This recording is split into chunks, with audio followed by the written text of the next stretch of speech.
বাংলাদেশের প্রসিদ্ধ ইসলামী দলের নাম কি?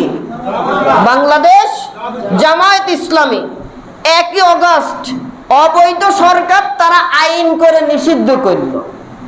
বেশি দিন যেতে পারেনি, 4 দিনের মাথায় 5 আগস্ট আল্লাহ তাদেরকে বাংলাদেশ থেকে নিষিদ্ধ করে দিল। এর থেকে প্রমাণ করাতে চাই, বুঝতে থাকেন, মাথায় নেন। করোনার আগে ছাত্র শিবিরকে নিষিদ্ধের জন্য ছাত্রলীগের কুলাঙ্গারেরা কত তোড়জোড় করা শুরু করলো। আল্লাহ তাআলা করোনা দিয়ে তামাম দেশ না তামাম পৃথিবীকে স্তব্ধ করে দিলেন। এর থেকেও কি বান্দারা একটু মাথায় আসে না যে এই দল অবশ্যই আল্লাহর কোরআনের আইন নিয়ে চলে, তাদের জন্য আসমান থেকে আল্লাহ সাহায্য পাঠায়? এখনো তাহলে তাদের পক্ষে কেন আসতে পারেন না? তাহলে যদি আসতে না পারেন তাহলে আপনার মেধা ব্রেনের ভেতরে তো সমস্যা আছে। কারা তারা আমরা বুঝি, এই ডাকাতি কারা করতে গেছে, তারা কারা এটা আমরা জানি। আওয়ামী সন্ত্রাসী, ছাত্রলীগের কুলাঙ্গার সন্ত্রাসী গ্রুপগুলা এবং তাদের যে টোকাইগুলা এখন এই জাতিকে নানানভাবে নির্যাতনের জন্য কিছু জায়গায় সুযোগ থাকলে লাঠি নিয়ে বের হয়ে যাবে। যেমন গোপালগঞ্জে একটা মিটিং করছে, আবার নাকি শেখ হাসিনাকে ফেরত আনবে। আমরা বলি আনুক, শেখ হাসিনা তো এমনি ফাঁসিতে ঝোলার জন্য কয়েকটা মামলা রেডি হয়ে গেছে। ও যেই কাজ করেছে বেঁচে থাকার সুযোগ নাই। শেখ হাসিনা আসলেই ধরা পড়বে। 2009 সালের বাংলাদেশের গৌরব সেনাবাহিনীদের হত্যা, 56-57 জন সেনাবাহিনী।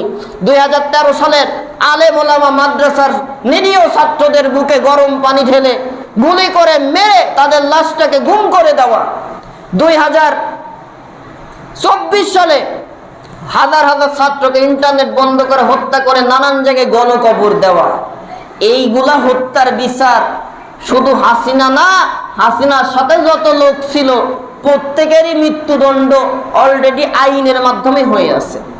ফিরে আসলে আমরা খুশি, তবে তোমরা যারা বাড়াবাড়ি করছো এতটুকু আমরা তোমাদেরকে বলতে চাই, বেশি বাড়াবাড়ি করো না। সময় আছে, তওবা করে এখনো যদি মুসলিম হও, ইসলামের ভেতরে দাখিল হও পরিপূর্ণভাবে, আল্লাহ তাআলাও জীবনে গুনাহ মাফ করবে, তোমাদেরকেও আল্লাহ তাআলা শান্তি দিবেন। যদি বেশি উগ্রবাদী করো তাহলে তোমাদেরকেও তোমার নেতা নেত্রী যে অবস্থা করবে, এই প্রশাসন বা এই বিচার ব্যবস্থা তোমাদেরও তাই করতে হবে। কত আলেমকে, মানুষকে বাক স্বাধীনতা হরণ করে গুম হয়ে গেছে বিরুদ্ধে কথা বলল, হয়নি ভাই? কারো বাড়ি নাই ঠিক। ইসলামী আন্দোলনের মূল কর্ণধার যারা ছিল, জামাত ইসলামের যত নেতৃবৃন্দ, আপনারা কি প্রকৃতই মনে করেন তারা আসলে যুদ্ধ অপরাধী?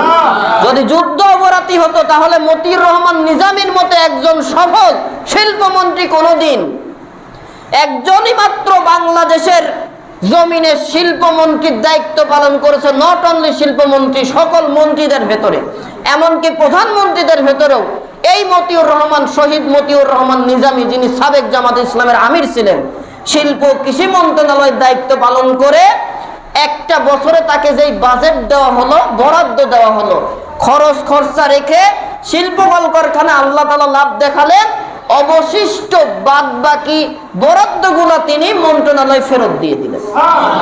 এটা কেন হয়েছে বলেন তো? তাদের ভেতরে আল্লাহর কোরআনের আইন ছিল। এই কোরআনের আইন নিয়ে তারা প্রত্যেকটা মন্ত্রণালয় চালিয়েছে, প্রত্যেক জায়গায় সফল। হিন্দুরা পর্যন্ত তাদের পক্ষে আসছে।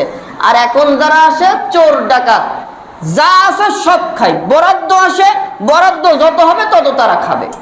আমরা অন্তত এই দিক আর চাই না। এই মানুষগুলাকে মিথ্যা মামলায় ফাঁসির কাস্টে ঝুলালো, এই কাজের তো একটা হিসাব আল্লাহ তাআলা নেবে না? ইত্তাকুল্লাহ ইন্নাল্লাহা সারিউল হিসাব। আল্লাহ থেকে এত পক্ক হিসাবকারী দুনিয়াতে সৃষ্টি জগতে নাই, সব হিসাব নেওয়া হবে। অতএব বাংলাদেশের জমিনে আজকে যারা ইসলামপন্থীদেরকে জঙ্গি সন্ত্রাস বলে গালি দিয়েছে, আল্লাহ তাদেরকে ল্যাংটা করে জাতির সামনে জঙ্গি বানাই দিয়েছে। আজকে আওয়ামী গ্রুপটাকে, আওয়ামী লীগকেই সন্ত্রাসী দল হিসেবে মানুষ বুঝে ফেলেছে। আর এরা যেই কার্যক্রম করেছে, আশা করছি হয়তো বাংলাদেশ থেকে এদেরকে নিষিদ্ধ করে দেওয়া হবে ইনশাআল্লাহ। আওয়ামী লীগ বলে কোনো দল থাকবে না, করতে পারে রাজনীতি, অন্য দলে করুক। এই সন্ত্রাসী নামে কোনো রাজনীতি বাংলাদেশের মানুষ চায় না। সম্মানিত উপস্থিতি, কয়েকটা কাজ আমাদের জন্য। 1 নম্বর, প্রতিশোধ নেওয়া ছাড়বেন, তবে আপনাকে যদি কেউ মারতে আসে আপনি প্রতিরোধ করবেন। ইসলাম প্রতিশোধের ধর্ম নয়। জামাত ইসলামের আমির কিন্তু ঘোষণা দিয়েছিলেন দুই এক বছর আগে একটা ভিডিও বার্তাতে বলছিলেন উনি, যে আপনারা আমাদের সাথে যে আচরণ করছেন আমরা ক্ষমতায় গেলে আপনাদের সাথে এই আচরণ করব না। আলহামদুলিল্লাহ তাও বললেন। এটাই ইসলামের মত।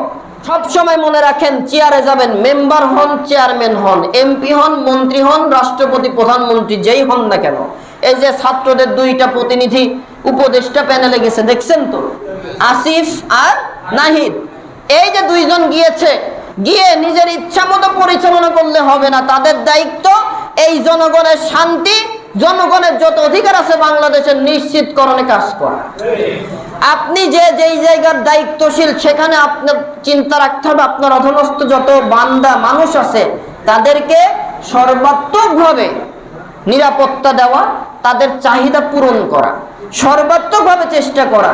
ভাইজান, নেতা হলে আপনি এসি রুমে বসে ঘুমাবেন না, আপনার ঘুমই তো থাকবে না। দিনের বেলায় আপনি রাস্তায় মানুষের হক কার কি দরকার চাবেন, রাত্রে বেলায় তাহাজ্জুদ নামাজ পড়ে আল্লাহর কাছে সাহায্য চাইবেন। তাহলে এই দেশে শান্তি আনা সম্ভব। আমরা এমন আচরণ যেন না করি ওই মাহবুবুল আলম হানিফের মতো কুলাঙ্গার, আতার মতো কুলাঙ্গার হওয়ার দরকার নাই, যারা একবার মাহফিলের অনুমতি দেয় আর পেছন থেকে পুলিশ নিয়ে দেয়, দেখো জামাতের কোনো প্রোগ্রাম হচ্ছে।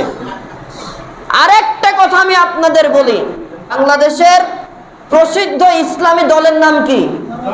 বাংলাদেশ জামায়াত ইসলামী।